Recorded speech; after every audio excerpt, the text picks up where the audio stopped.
insonni uyqusida, uxlayotgan holatida jasadini to'ntarilib turishi. Inson uxlaydi, aqli o'chadi. 50 kilo, 100 kilolik vazni bor. Ana shu vazni bilan bir tomonini bosib yotadi-da, ana shu bosilib turgan tomonga qon kelishi ozayadi. Qon kelmay qo'yadi. Agar shu holatda qolib kelsa, ertamangacha bir talofatga uchrashi aniq. Shunaqa bo'lmasligi uchun Alloh subhanahu va taolo bu insonni uxlayotgan holatda bir yonboshidan ikkinchi yonboshiga ag'darilib turadigan qilib qo'ygan va aql o'chgan holatda. Endi mana shu ag'darilishi birodarlar avtomatik tarzda bo'ladi. Ezilgan tomon miyaga xabar yuboradi, signal, ezilib ketdik, qon kelmay qoldi deydi. Miya sizni uyg'otmagan holda miyani bir qismi uyg'oq bo'ladi. Jasadga buyruq beradi, jasad to'ntariladi.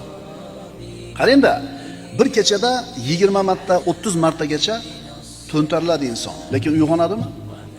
Yo'q-a?